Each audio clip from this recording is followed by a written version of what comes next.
दरम्यान जंतर मंतरवरील सीजेपीचं आंदोलन संविधान विरोधातील एक हत्यार होतं। हे आंदोलन देशविरोधी, भारत विरोधी होतं, असं मत राष्ट्रीय स्वयंसेवक संघाचे सहसरकार्यवाह अतुल लिमये यांनी व्यक्त केलंय। ते छत्रपती संभाजीनगरात अखिल भारतीय विद्यार्थी परिषदेच्या देवगिरी प्रांताच्या नवीन प्रांत कार्यालयाच्या भूमिपूजनाच्या कार्यक्रमात बोलत होते। डाव्या संघटनांनी त्यांच्या पर्यायी राजकारण, अल्टरनेट पॉलिटिक्स या संकल्पनेचा यशस्वी प्रयोग करून सीजेपीच्या आंदोलनाच्या माध्यमातून आरोपही केलाय, असं अतुल लिमये म्हणाले।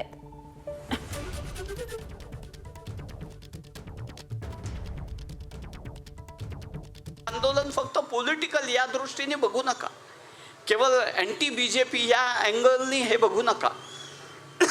हे आंदोलन अगेन्स्ट द कॉन्स्टिट्यूशन, संविधानाच्या विरोधातलं एक हत्यार म्हणून उपयोग केलेलं आंदोलन आहे, या अर्थाने बघा। अगेन्स्ट द नेशन, भारत विरोधातलं एक आंदोलन या अर्थाने उभं केलेलं आंदोलन आहे, या अर्थाने या शक्तीकडे आपण नीटपणे बघितलं पाहिजे।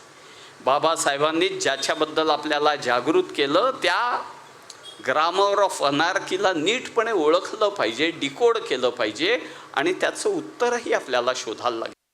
या सगळ्या आंदोलनामध्ये व्यासपीठावरनं जे बोललं गेलं, जे सांगितलं गेलं, ज्या घोषणा दिल्या गेल्या, जे व्यक्ती आले त्यांच्याकडे बघितलं तर मग आपल्याला लक्षात येईल की या व्यासपीठावरती हिंदू विरोध का झाला।